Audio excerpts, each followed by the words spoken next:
And we're back. I'm Bill Hellkamp of Reach Development Systems, and with me is Professor Scott Plum of the Minnesota Sales Institute. Welcome, Scott.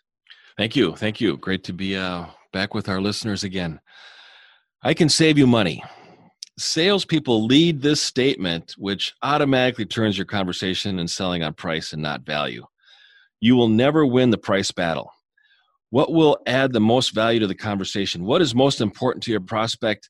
How can we win more sales by offering value, delivering the best solutions, and maintaining your profit margin? In today's show, Bill and I will be investigating fighting commoditization and much more on episode 407 of Get in the Door podcast.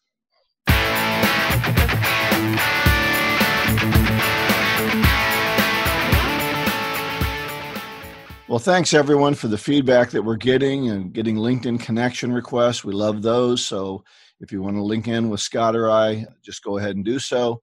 Do send us a short message and say that you're listening to the podcast. Like all of you, we get some crazy LinkedIn requests, and so it's nice to know where they're coming from. And then we always look forward to communicating with you, our listeners. Scott, I know you've been looking at downloads, and we have some communication, some feedback. So what news do you have? Sure. Well, our downloads are amazing. Half of the downloads happen within the first 24 hours. So it just really goes to prove and show that our listeners are anxious for a new episode. They download it right away, and hopefully they're able to listen to it, and maybe even more than once. We've got a listener named Jose that sent us both a LinkedIn invite, which is really nice. He said, love your podcast and love to connect on LinkedIn. I'm currently listening to 3 episodes and devouring them at a rapid pace. Each of them is amazing work, and let you know that how I can support you. So it's really nice to have listeners that are sharing the podcast with others, giving us the feedback on what they like, and we're always open to new topics. Absolutely. So Operation Re-engagement is just taken off really, really well, and it's nice to have such popular episodes being downloaded. If you're ever thinking about having a guest at a Zoom sales meeting, send an email to Bill or I. We'd be happy to drop in, facilitate a conversation, get part of the conversation and what's going on, what's kind of the struggles that salespeople are engaged in today's marketplace. So always love to be challenged. Absolutely. I just did a 30-person sales meeting yesterday. It just went terrific. Zoom is a great tool. I think that bringing experts in is always a great way to add something to your sales meeting. So we'd love to do that. This segment of Get in the Door podcast is brought to you by The Art of Prospecting, your guide to getting in the door by Steve Kloida. Steve Kloida was known internationally for increasing salespeople's ability to make solid appointments with qualified prospects. You too can learn this essential skill by ordering a copy of his superb book, The Art of Prospecting, your guide to getting in the door. In this book, Steve shares the top strategies and tactics he has developed, implemented, and personally tested with more than 1 million sales and prospecting calls. You can get his book on the website, theprospectingexpert.com. In addition, check out his other great online resources. Instant Sales Coaching, which will guide you through 5 online success modules. A guided prospecting process entitled Call Reluctance Transformer, and the Magnetic Selling Strategies Workbook, a detailed step-by-step guide to increasing your sales. Get any of these valuable resources at theprospectingexpert.com. Well, we are back, and we're back with our book club. We are now in chapter 4 of The Magic of Thinking Big, and this chapter is titled How to Think Big. And as I started this, Scott, I just really enjoyed his opening story. You got to remember, this book was written in like 56 and re-edited in 65. So this story is at least from 1965. And he's talking about a recruiter who recruits college grads who's very disappointed because they mostly seem to be interested in security and what their retirement looks like. And I'm not sure too much has changed, Bill. Well, my wife always says to me, hey, you know what? Leave the boys alone because you were the same at 20 as they are. We forget that, but this is 1965, and kids coming out of college were just the same way. They were small thinking. His key message in this is the size of our thinking determines the size of our accomplishments. And as people, we tend to focus on the negative traits about ourselves and not about the positive. And I know I do this quite frequently in my training. we look at how we think about ourselves and how often people just say, well, I wish I were better at this and wish I were better at that. We know all the mistakes we made. And so it's really easy to overplay our negative traits and not look at what we're good at. Yeah, after reading 4 chapters, you can really tell that he's focusing a lot on our beliefs and mindset that we carry around and how we use it. One of the things that he mentions is that our greatest weakness is the weakness of self-depreciation. And I just found that to be so true. And sometimes we concentrate more on the negative than we do the positive. And I think part of that is human nature. We always look for reasons why something's not going to work. We try to protect ourselves. We live in fear, and it really holds us back from executing. Fear must be wiped out. We talked about that last week, right? You got to drive that fear out. And we have to see what he talks about here is you have to start creating a vision, not of what is, but of what can be, right? See what the future looks like if we can put enough energy into something. And he starts talking about how we look at things too small. We look at customers as just that transaction and not their full worth over maybe a 10-year period of time. We look at ourselves or at other people for what they are in their capabilities and not their growth potential. So he says you need to start to add value to things. You need to start adding value to people, and you especially need to start adding value to yourself. Quit looking at things as they are, but start thinking big about what those things can be. Yeah, one of the things that he mentions is we don't think in words, we think in phrases, and we can think in pictures over words. Images are so powerful, and I didn't really think about that until I read this, and it's so true. And I can see now why it's so important to have a vision board or to visualize something happen or coming together. Mm-hmm. You know, I think about another belief or another practice of givers and takers and how successful the givers are. Right. When you mentioned earlier about being valuable, it's not about being successful, it's about being valuable. And by delivering value, you then become successful, but you have to give first before you can receive anything. Another thing that he mentions is being a good speaker is knowledge on what you're going to talk about and the intensity and desire to tell other people. I really found that going, that is so interesting. And you think about a great speaker that you listen to, what makes them such a great speaker? And it's usually how passionate about their delivery of the content and what they know and their desire to want to share it with other people. And I hope that our listeners are able to sense that from us, is the knowledge that we have, Bill, and how we want to share it with other people and how we want to deliver value. And through delivering the value, we become successful. Yeah, I've taught presentation skills for 30 years, and it is amazing to me how many companies get wrapped up in facts and figures and charts and graphs and never paint a word picture about the future. And I'll show them through my training how telling stories and using anecdotes and using analogies can really affect the power of their presentation. And salespeople need to do that too. That's what's so important, is as a salesperson, you need to paint word pictures so that the prospect can envision themselves benefiting by your product or service, not just buying your product or service. I think creating scenarios is very powerful because it can put the context of the solution in a situation where a prospect has to make a decision. Are they interested and curious on learning more?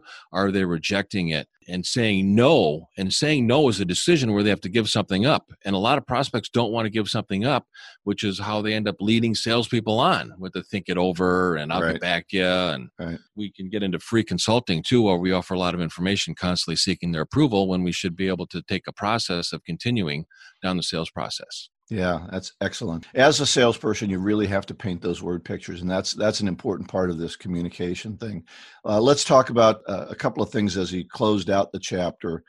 He talked about act as if everything in the company affects you, and told a story about a gentleman who came in very low in a company and just had the attitude that says, I'm going to learn everything I can. And he eventually was promoted, I think, to president of the company. And it was all because he acted as if everything in the company affected him, and he was concerned with everything going on.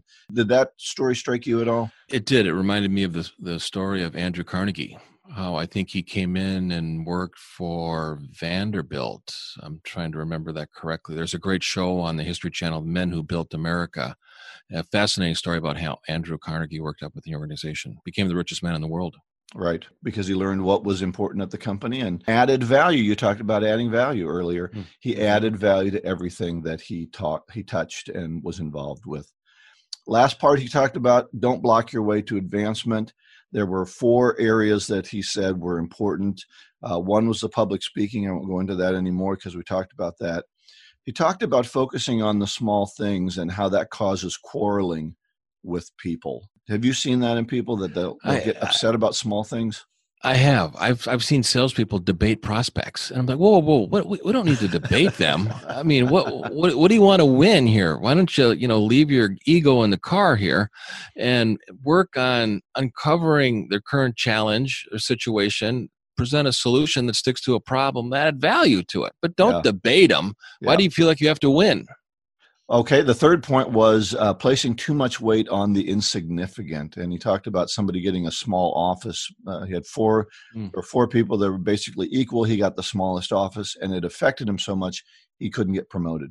Yeah, really mentally held him back. It wasn't purposeful. It was just the way things fell. Somebody had to have the smallest office. But by placing so much power into that, he couldn't get his mind out. He dwelled on it. I call it sawing sawdust, right? It was over, but he just kept sawing on this, and it bothered him. I think salespeople can kind of take that position when they feel like they've got a runt of a territory. And it's like, well, I got the small territory. There's no way that I can make my quota. And they carry that belief around every single day. I was at a company. I had the smallest territory. I doubled my quota. I was the top sales rep. I didn't hold that back that I got a terrible territory.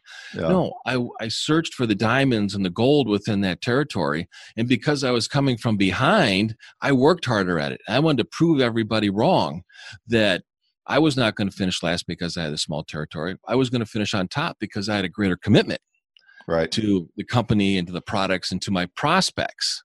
And that's how I doubled my quota. I find that most salespeople don't work with every possible customer in their territory anyway, big or small. And so there's always opportunity out there. And who knows why the territory was selected in such a way. Maybe there are more customers, but it's smaller in size. Well, to me, that's a value. Right. I have less driving to do, and I have more customers.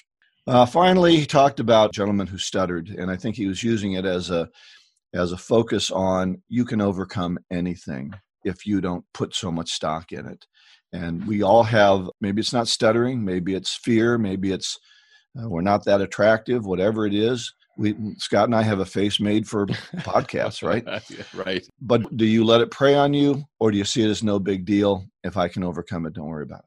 I think the last thing that he had in the chapter is he said, take a test on measuring the size of your thinking. And I found it to be really fascinating on the situation and petty thinkers versus the big thinkers. As you go through this and read it, I think you can kind of see, the listeners, which side they're on, petty thinking or big thinking. And the important part is to really internalize on the big thinking approach. And when you do that, you're going to find a behavior that's going to follow that's going to be big thinking behavior, which is then going to give you big thinking results.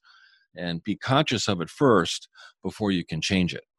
So to summarize, start to see things how they can be, not just as they are, and start to think big about everything that you do. And if you haven't taken the test yet, take the test. Fighting commoditization, that's the theme of today's podcast. So we're going to take turns discussing points of how we commoditize, how we see others commoditize, and how we fight commoditization of our product and service in the marketplace. What does this really mean, and how can we increase sales? Selling a commodity is leading with price and not value, not what's important. People buy on value and justify it with a dollar amount. You can see it in the marketplace, and I like to use the example of the difference between Costco and Sam's Club. Costco has a philosophy of adding value. They say, how can we take something and add something to it that's not available in any other market? And they'll add something to the product. They might add a larger volume to it. They might add, for instance, an electronic device with a car charger to it. Sam's, on the other hand, says, how can we shave off 3% of the price? How can we save 5 cents more when we buy it so that we can extend it to the customers? And you can see the difference in those two big box retailers on how they position themselves and how they position their products and what type of members they have of each club. Bill, have you seen any similarities to that in other areas of the market? Well, I do know that I have a Sam's Club around the corner, and I dread going to it. It's like a painful experience, but we buy about 5 things there and get our gas there. So I see what you're saying. I see people that are excited to go to Costco, and then they kind of shamble into Sam's Club. So that's kind of an attitude that perhaps is present in what you describe about whether I'm adding value or I'm just saving $1. I'm not excited about 5 cents I saved. But I can find that charger that I got with it and keep remembering it. So I liked your opening. You talked about how salespeople start things off by talking about price. I've even seen people who negotiate say something like, well, how about $100 or something like that? Oh, geez. Right? Yeah. So or something like that indicates already that you're willing to work on the price. Right. And just in the way we say the price or we talk about the price, we're indicating to the customer, this isn't a real price. This is a price that I'm willing to start negotiating. And we open the opening negotiating by the way that we talk about it. And that's not adding value to it. That's bringing price up as a possible negotiating piece. And I think salespeople step in their own stuff when they start off talking about price and not focusing on results. Yeah, they really do. I mean, I've seen salespeople walk up to a receptionist at a company and the salesperson selling lighting, and they say to the receptionist, who I talk to around here about handling the facilities, I could save you 23% on your electric bill. I mean, what an insult. Number one, you're being very assumptive that there's already a problem. Number two, you're insulting the person who's taking care of the finances and the facilities.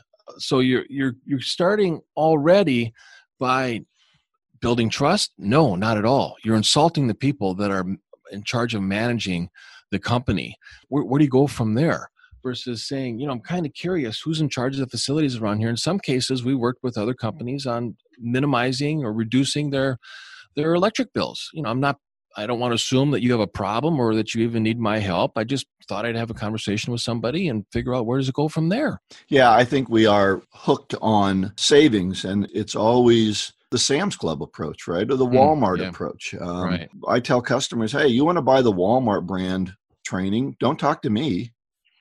I'm not here to give you the cheapest load of crap I can give you. I'm here to give you something of quality, and we're going to be partners on this. Once I start to introduce that I'm going to save you money on whatever you're doing, well, I'm just a price provider. Yeah, you never win that price battle. I mean, it's not an area that we want to go, and we've seen so many big box retailers go out of business because they sell on price. Where's Circuit City today? Gone. Where's Ultimate Electronics today? Gone. They sold on price, and they could not compete in the marketplace because people love to buy. They love to buy on value. I've got 5 points, Bill, and I think you've got another 5 points when it comes to minimizing the commoditization, and I'll go through each one of them. I'd love to have your comments and feedback on it. The first one is to reduce the risk and cost and consequences. So make it easy for them to buy from you. I think putting together a trial offer, putting together a pilot program, offering some kind of a warranty during a period of time really works on reducing the risk that a prospect takes and really finding out the barriers that hold a company back from change. And the fear of change can be very immobilizing when it comes to growth. To learn more about the current problems and translate those problems into cost, a dollar amount, because it's going to make it easier to then compare the cost against the price, and the difference is value. So cost minus price equals value is the formula that we want to offer. We need to recognize that there is a barrier to trying something new, to doing something different. Companies do not like to make change, and you can see it if you end up having to be part of their purchasing program. You have to get approved, and a lot of these large companies, they have a lot of hoops to jump through, and that makes the buyers hesitant to try something new. So sometimes you do have to find a way to make it easier for them to buy and reduce that risk as you talk about. I think that's important. Yeah. What's your next one? The next one is to add value, service, and attention. Really find out, based on the problems that they're experiencing right now, what are they not receiving from their current provider? There's got to be something that's missing. And a good way to determine this is, say, on a scale of 1 to 10, how would you rank your current provider? They might come up with a 7 or an 8. And then you say, why so high? Get them to brag about what they love about their current provider. Now, take notes of that, because that's what they're going to buy from you. And then you say, I noticed that you didn't give them a 10. What's missing? Find out what's missing from them. And then if you can offer what's missing plus deliver what they love about their current provider, I think you're going to have a very good conversation with them. Yeah, I see too many salespeople, and I think your point is really well taken on this, Scott. I see too many salespeople that want to drive a wedge too quickly. So instead of saying, what do you like about your current provider, they just want to drive into the second point you made, and that is, what don't you like about your current provider? And all that does is make them defend their current provider. You do not want to put yourself in a position where they are defending their current provider because you've just lost. So make sure you ask, what do you like about them first? Yeah. So you can emulate those pieces. And then, I noticed you didn't give them a 10. What are some of the things that are missing that you wish you had? Yeah. Don't say they're negative about the current provider. What do you wish you had that they're just not giving you or not able to give you? And then you'll get more response from that. So don't put them on the defensive by trying to get them to talk negatively about their current provider. As you said, talk about the positives first.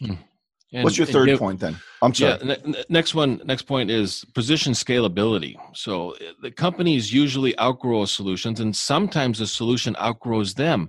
So scalability is going to make it easier for them to work with you. There are some industry standards that provide some capabilities. Think about I use Salesforce, and there's different apps that plug into Salesforce. Outlook has apps. And also, when you look at a smart TV, look at all the apps that are built into that. There's the compatibility that adds more value. And if you're willing to pay a little bit more, you've got the compatibility, you've got the scalability, and you can add more, consequently, then minimizing other costs and other conflicts that are related to incompatibility and scalability. I think some of us have experienced that. Right. Well, I think that can really tie into your first point about reducing risk, because part of the risk is, am I going to outgrow you and then I'm going to have to find another provider again? Or will you be able to grow with me and provide product to us when we're much larger, because we don't anticipate staying at this size? So this positioning scalability is really crucial to allowing them that comfort that they're not going to be risking something. It's interesting too, when you talk about price, I like to bring up the risk of low price. Right. Because I think there's always a risk to low price. And what am I not getting? Yeah. So if they're looking at the lowest price provider, I'd say, well, that's fine if you want to look at that, but what is the risk that you're putting in there? And scalability might be one of those risks. The next one is measure the results. How can you prove that they're saving money, or they're increasing efficiency, or there's a greater profit margin? Show your work and compare the past with the present. If you can assess the system that you've incorporated and really promote the after the sale so that they continue to work with you, it keeps the competition out. When you can continue to sell and validate their decision to work with you, and then it's going to make it easier for you to adjust as the market adjusts, and your costs are going to increase too of delivering the solution and the services, so it's going to justify the price increase over time. This is a great suggestion for those customers that are already yours, and too many salespeople turn all of their customers over to delivery and periodically check in by saying, hey, I was just stopping by to see how things are going. Yeah. And if you can measure those results and keep on track with that customer, you're going to keep them for a long time. And there's a lot cheaper to keep a customer than it is to go out and find a new one. So measure those results.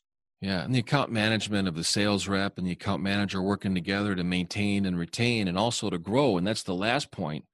Number 6 is ask for feedback. So with all of your customers that you're working with, ask for feedback. What kind of new solutions can you offer? What can you share with the company when it comes to research and development so that they can stay on the leading edge? Seek testimonials from your current customers so that you can stay current on how they're using the program and introduce the testimonials to prospects so that prospects know that people are loving what you're doing and you're committing to customer satisfaction.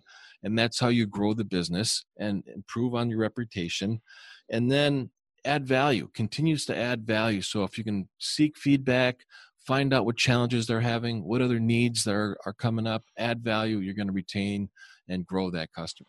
In our conversation yesterday with this the sales group I was working with, we're talking about this finding new solutions and working with other people in the company. And she said, the more people you're working with in a company, the harder it is to get rid of you. The more different solutions you're selling within one organization, the harder it is to not use you anymore. And I think that's absolutely true. If you want to really lock in long-term with a customer, it's having 4, 5, 6 different solutions in different departments and different parts of the organization where you're having support. When people leave, you should have 2 or 3 people deep within a particular organization so that you stick with them and you are in there for the long term. Again, much cheaper to keep a customer and find new solutions within that customer than to go out and try and find new opportunities. So we'll have some resources that kind of back up this topic. I've got a video on being a problem finder that I'll put in the show notes. And I've also got a blog on stop selling on price and start leading with value. Yep. Okay. What do you have, Bill? Well, I've got 5 too, and I think we might have talked about a little bit of them, but I looked at it from the salesperson's point of view. And one of the reasons I think, and this is probably for you sales managers out there, one of the reasons we allow our price to be lowered, salespeople are paid on net sales, not on profitability of the deal. And when salespeople are paid on net sales, they don't always care necessarily if the sale's making a lot of money. They care that they make the sale as quickly as they can and move on. So if profitability on the deal is not part of it, your salespeople are more likely to negotiate down on the price or to take the price that the customer is willing to pay and move on. One thing that salespeople can do in that situation is start to build a relationship and then sell other products and services that have a greater margin on it, that add more value, but still keep the customer as a customer, even though you're selling something that maybe is not as great a profit margin. Second point I have is not selling to all of the buyers and not finding the key stakeholder. So they're selling to the purchasing department and not to the stakeholder. They're selling not to the end user, but to the vice president. And I saw this a lot. I do a lot of work with a company called the Pure Safety Group, a terrific company that sells working at height safety equipment. And if I'm a buyer, what do I care if the harness I'm wearing is comfortable? Just give me the cheapest one. But if I'm going to drop 4 feet and this thing has to save my life, let's say we have the one that not only saves my life, but doesn't cause me injury in the long run. So the person who's going to use it has a lot more stake than the person who's just buying it. Yeah. Example I use is a $10 helmet. I mean, so many writers, this doesn't happen all the time, but people are thinking about buying a motorcycle helmet. They're like, I want to buy the cheapest price. It's like, really? $10 helmet right over here for a $10 head. Right. And you just go, knock yourself out, buddy. Good luck. I mean, you think about what is the goal? Yeah. The purchasing agent, what is their goal? Their goal is to work the salesperson down to their knuckles when it comes to price so that they can look good. But the people in quality control are going, hey, this doesn't meet our specs. Right. I mean, we're going to have to reject these raw materials so we can't even build something that's meet our own quality control. So yeah, you got it at a good price, but it sucks. So what good does that do me? Right. Yeah. But the buyers are ranked on price. That's so it's a commodity, right? So that takes me to our third point. Because price is often the first objection, we don't know how to handle it. So we think, oh, they're always beating me up on price. Of course they're always beating you up on price. It's the easiest thing to negotiate on, and it's always going to come up first. And if you fall all over yourself to drop the price and you get known for that, then they're never going to believe your price anyway. It's the objection, and you need to know how to handle that objection. Yeah, if I could add two words, I think that are really important for salespeople to know the meaning of, and it's based on the salesperson's definition of the meaning. One is budget, and a budget is a predetermined amount before a decision needs to be made. And sometimes when the decision needs to be made, the budget is not matching up with the decision, and the budget is made up of dollars. Mm. Dollars are an instrument used to exchange value. So if we can be really conscious of the term budget and the conscious of the term dollar, we're going to have a better conversation. And it's going to start with our belief of money and the relationship that we have with money, because that's what really holds us back. Our fourth point, my fourth point, is that salespeople don't understand negotiation tactics. So because they don't know how to negotiate, they get beat up on negotiation. Just the simplest negotiation tactic from a buyer's standpoint is to shake their head, tisk a little bit, and say, you're going to have to do better than that. And the salespeople, instead of saying, why? Why do I have to do better than that? I'm already providing you more value than you're spending. They say, oh, well, how much better do I have to do than that? Mm. So because they never take negotiation classes, they don't know how to negotiate, and they get beat up in the negotiation process. If I can add a footnote to that, Bill, I don't know that some salespeople are in a position to negotiate. And I don't think some sales managers want salespeople to negotiate. They want them to sell on the value that the product offers. And negotiation for salespeople is offering concessions, which is, well, negotiate, I'll take 10% off, but they don't ask for anything in return. If the prospect asking for a discount and they say, well, what did you have in mind? And you can kind of get an idea on the gap between the price and what they think is valuable.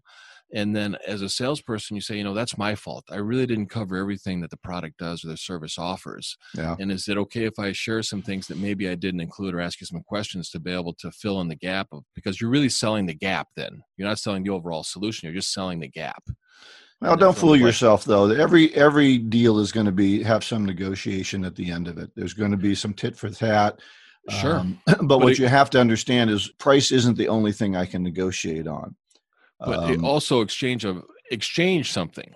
Oh, right, so right. If you're going to drop the price or adjust the price, I mean, that's a better way of saying it. Saying, we might be able to, maybe do a test product here or a test pilot program here. And at the end of that, we'd like to be able to get a testimonial from you.